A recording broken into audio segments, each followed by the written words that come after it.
वो कौन से चार लोग होते हैं जिन्हें स्त्रियां अपना सबसे बड़ा शत्रु मानती हैं। नमस्कार प्रिय दर्शकों, एक बार फिर से आप सभी दर्शकों का हमारे YouTube चैनल में बहुत बहुत स्वागत है। दोस्तों, आज की कहानी बहुत ही ज्ञानवर्धक और शिक्षाप्रद होने वाली है। मित्रों, आप कहानी का टाइटल देखकर ही समझ गए होंगे कि कहानी किस विषय पर आधारित है। और आज के चलते दौर में मित्रों, ये बात हमें सबको जान लेना बहुत ही आवश्यक है। मित्रों, यदि आप चाहते हैं कि आपकी स्त्रियां आपसे अधिक प्रेम करें, वो आपसे नफरत ना करें, तो इस कहानी को पूरा अवश्य सुनें। मित्रों, कहते हैं कि चोट खाई हुई नागिन और प्रेम में धोखा खाई हुई स्त्री, इन्हें कोई मना नहीं सकता। इस कहानी में मैं आपको एक ऐसी स्त्री का आख्यान सुनाने के लिए जा रहा हूँ जो अपने प्रेमी की खातिर अपने पति को भी जान से मार देती है। तो दोस्तों, कहानी शुरू करते हैं। आज की कहानी शुरू करने से पहले आप सभी दर्शकों से निवेदन है कि आप हमारे चैनल को सब्सक्राइब करें, बेल आइकन ऑन करें, जिससे हर नई वीडियो का नोटिफिकेशन आपको मिलता रहे। तो दोस्तों, आइए गौर करते हैं इस कहानी पर। तो आइए जानते हैं कि स्त्रियों के सबसे बड़े वो चार शत्रु कौन से लोग होते हैं। मित्रों, बहुत समय पहले की बात है। किसी राज्य में एक साहूकार जी रहा करते थे। उन साहूकार की एक बेटी थी, बड़ी सुंदर, बहुत ही और यौवन से भरपूर थी। देखने में किसी अप्सरा से कम नहीं लगती थी। उसका नाम था चंचला। जैसा उसका नाम वैसा उसका काम।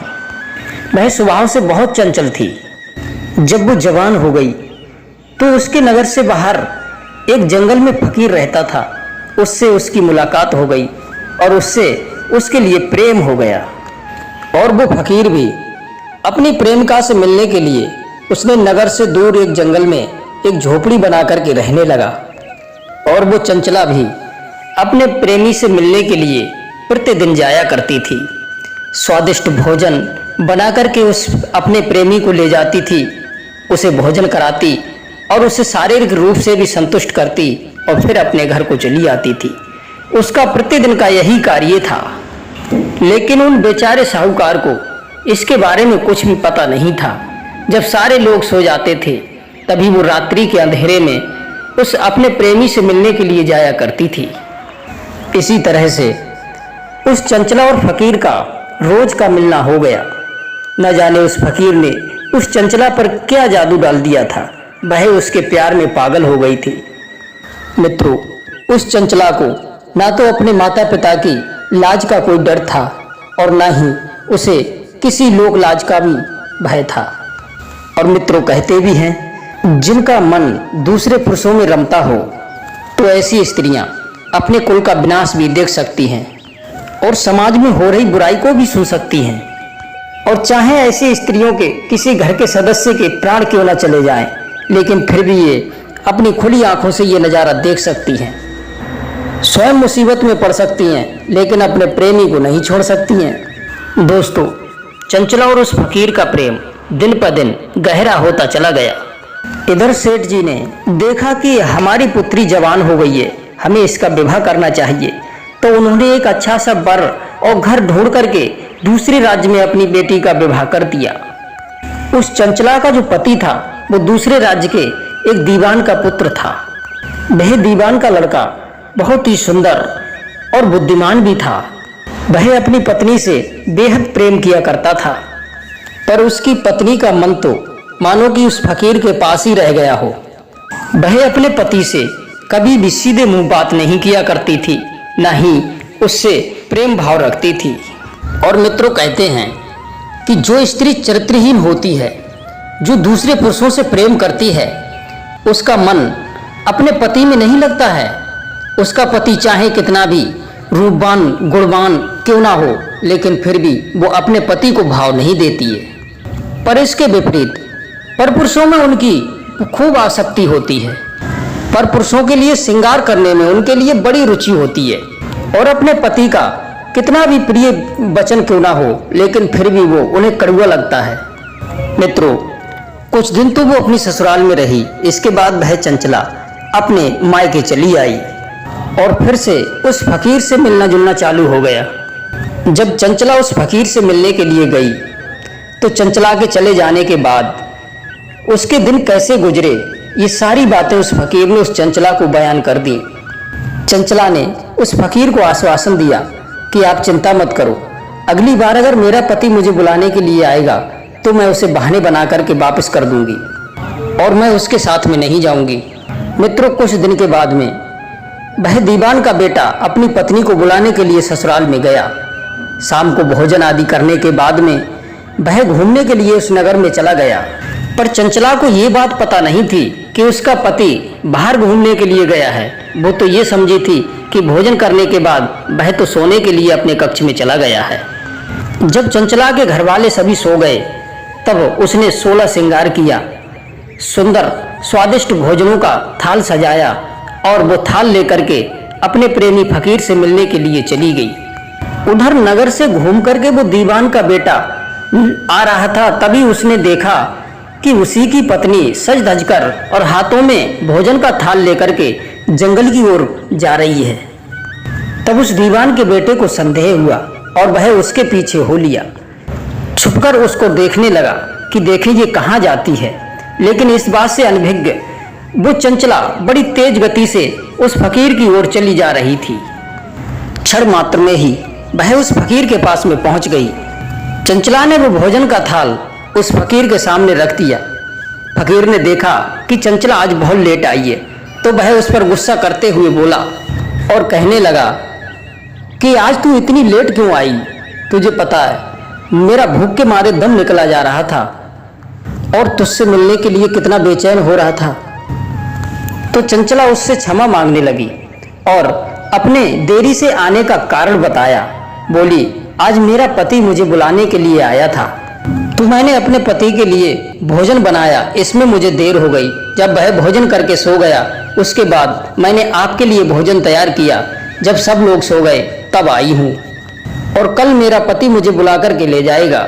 चंचला की बात सुनकर के उस फकीर को बहुत गुस्सा आया और उस फकीर ने उस चंचला के गाल पर 2 थप्पड़ जड़ दिए और कहने लगा, अरे हरामजादी, जब तू चली जाएगी तो फिर मैं जीवित कैसे रहूंगा?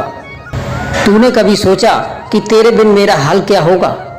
तो चंचला अपने प्रेमी फकीर को समझाते हुए कहने लगी कि आप चिंता मत करो, मैं कुछ ही दिनों में लौट कर आ जाऊंगी। दोस्तों, जब वो दोनों आपस में बात कर रहे थे तो उसका पति उस झोपड़ी के पीछे छुप करके सुन रहा था।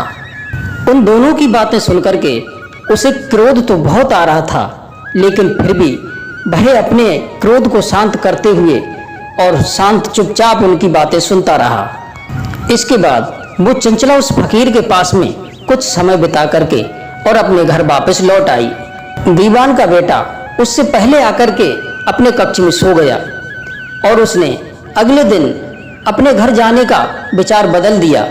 उसने अपनी पत्नी से कहा कि अब 2 दिन मैं और यहीं ठहरूंगा। अपने पति के मुख से इस तरह की बात सुन करके वो चंचला बहुत खुश हो गई और सोचने लगी, अब तो अपने प्रेमी से मैं 2 दिन और मिल सकूंगी। मित्रों, ये बात सत्य है। जिस दिन आसमान बादलों से छाया हो, अंधेरा छाया हो, अंधेरे की वजह से गली में आवागमन ना हो और पति परदेश गया हो, तो ऐसे वक्त पर चरित्रहीन स्त्रियां बड़ी खुशी मनाती हैं। मित्रों, अगले दिन जब फकीर उस नगर में घूमने के लिए आया तो चंचला ने उसे सारी बात बता दी कि अब 2 दिन हम और मिल सकेंगे। उसकी बात सुनकर के फकीर को भी खूब प्रसन्नता हुई। इस तरह की बातें करने के बाद वो फकीर अपनी झोपड़ी पर चला गया।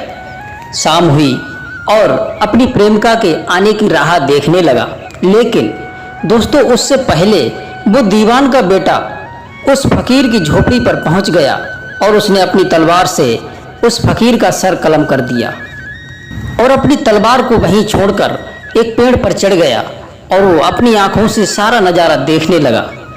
उधर जब रात्रि हुई तो उसकी पत्नी चंचला उस फकीर को भोजन लेकर के उसके पास में पहुंची। जब उसने उस फकीर को मरा हुआ देखा तो चंचला की आंखें फटी की फटी रह गई और उसने देखा कि अपने प्रेमी के पास में खून से सनी हुई तलवार पड़ी है। उसने क्रोध में आकर के उस तलवार को उठाया और उस झोपड़ी के चारों तरफ ये देखने लगी कि आखिर मेरे प्रेमी की हत्या की है तो किसने की है। अगर उस समय उसे कोई मिल जाता तो वह उसका भी कत्ल कर देती। उस समय चंचला दिखने में ऐसी लग रही थी मानो एक चंडी का रूप धारण कर लिया हो। जब उसे कोई नहीं मिला वहां, तो वह अपने मन को मार करके चुपचाप अपने घर लौट आई। उससे पहले वो दीवान का बेटा भी आकर अपने कक्ष में सो गया। पर दोस्तों, पूरी रात उस प्रेम की दीवानी चंचला को नींद नहीं आई। वह क्रोध की आग में रात भर जलती रही और प्रतिशोध के अंकुर उसके मन में पनपते रहे। अगले दिन दीवान का बेटा अपनी पत्नी को लेकर अपने घर लौट आया। उसने अपनी पत्नी को शायद ये सोच करके क्षमा कर दिया कि मनुष्य को एक बार सुधरने का मौका अवश्य देना चाहिए और गलती किसी से भी हो सकती है। इसलिए उसने इस बात को भुला दिया और वो चंचला भी इस बात को भुला देना चाहती थी। मित्रों, जो दुष्ट स्त्रियां होती हैं वो हंसते के साथ तो हंसती हैं और रोते के साथ रोती हैं। ऐसा उनका स्वभाव होता है। जो उन्हें पसंद नहीं है उनके साथ मीठी मीठी बातें करके उन्हें बस में रखती हैं। चरित्रहीन स्त्री की बातों में विष और अमृत दोनों भरे रहते हैं। दोस्तों, इसी तरह वो चंचला अपने पति से प्रेम करने लगी। अपने पति से यानी झूठा प्रेम करती थी, लेकिन उसके साथ अपना समय बिताने लगी। और वो दीवान का बेटा भी हंसी खुशी के साथ अपनी पत्नी के साथ रहने लगा। वो दोनों उस घटना को भूल करके अपनी नई जिंदगी जी रहे थे। इस तरह हंसी खुशी के साथ में उन्हें 8-10 साल बीत गए और एक दिन की बात, वो अपने दरवाजे पर हंसी खुशी के साथ में बैठे बातें कर रहे थे। रात्रि का समय था। अचानक से दीवान के बेटा ने अपनी पत्नी से एक गिलास पानी लाने के लिए कहा था। चंचला कहने लगी कि हे स्वामी, मुझे अकेले घर में डर लगता है, इसलिए आप खुद ही जाकर के पानी पियाओ। पत्नी के मुंह से डर वाली बात सुनकर के दीवान के बेटे को हंसी आ गई और खिलखिलाकर हंसते हुए कहने लगा, अरे नादान, घर के अंदर से पानी लाते हुए तुझे डर लग रहा है और तुझे उस दिन डर नहीं लगा था जब रात्रि में सभी सो गए और तू भोजन का थाल लेकर उस फकीर के पास में मिलने पहुंच गई थी, तब तेरा डर कहाँ चला गया था। और जब तूने अपने प्रेमी का सर कटा हुआ देखा तो तलवार लेकर तू इधर उधर जंगल में उसके हत्यारे को ढूंढ रही थी, तब तुझे डर नहीं लगा था। मित्रों, उसके मुंह से यह बात कहना उसके लिए गजब हो गया। दीवान के बेटे से ये बात सुनकर के चंचला के चेहरे का रंग उड़ गया। चंचला की आंखों में क्रोध की ज्वाला भड़क उठी।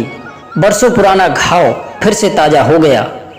अब वो भली भांति समझ गई कि मेरे प्रेमी को मारने वाला मेरा दुष्ट पति ही था।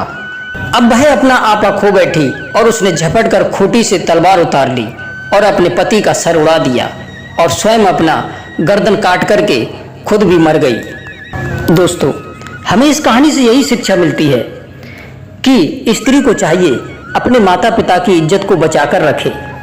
एक स्त्री के कलंकित होने से केवल उसकी ही इज्जत नहीं जाती है, बल्कि कई परिवार भी बेइज्जत हो जाते हैं। माँ बाप का सर शर्म से नीचे झुक जाता है और ससुराल वालों की भी मान प्रतिष्ठा धूल में मिल जाती है। यदि कोई व्यक्ति किसी की गलती को क्षमा करता है तो वो किसी के सामने बार बार दोहरा करके उसे अपमानित ना करे। दोस्तों, अब बात करता हूं मैं उन 4 लोगों की जिन्हें स्त्रियां अपना सबसे बड़ा शत्रु मानती हैं। पहला वो व्यक्ति होता है जो स्त्रियों को प्रेम में धोखा देता है या उसके प्रेम व मिलन में बाधक बनता है। दूसरा ये है जिसे स्त्रियां अपना सबसे बड़ा शत्रु मानती हैं, जो लोग उनकी संतान या उनके पतियों को हानि पहुंचाने वाले लोग होते हैं। और तीसरा सबसे बड़ा उनका शत्रु वो होता है जो उन्हें समाज में बेइज्जत करता है, उन्हें जलील करके उनकी अस्मत को लूटना चाहता है। जैसे कि आप जानते हैं, महाभारत में दुर्योधन ने द्रौपदी का बीच सभा में वस्त्र हरण किया था और उसे अपमानित किया था। उसी अपमान का बदला लेने के लिए द्रौपदी ने महाभारत का युद्ध करवाया था और द्रौपदी को अपने शत्रुओं को मरते देख करके बड़ी ही सुख की खुशी की अनुभूति हुई थी। यहाँ तक कि उस युद्ध में अपने पिता, भाई, पुत्र सभी मारे गए थे। उसने अपना अपमान का बदला लेने के बाद ही चैन की सांस ली थी। और चौथा सबसे बड़ा उनका शत्रु वो होता है, वो होती है उनकी सौत। यानी कि अपने पति की दूसरी पत्नी या प्रेमिका। पर कुछ कुछ महिलाओं में ये आदतें नहीं होती हैं, लेकिन ज़्यादातर तो सभी में होती हैं। तो दर्शक बंधुओं, अब आप समझ गए होंगे कि स्त्रियों के सबसे बड़े शत्रु कौन होते हैं। मित्रों, ये 4 लोग स्त्रियों के सबसे बड़े शत्रु होते हैं। दोस्तों, यदि आपको कहानी पसंद आई हो तो कहानी को लाइक और शेयर अवश्य करें। आप सभी दर्शकों का बहुत बहुत धन्यवाद। जय श्री कृष्णा, जय श्री राधे।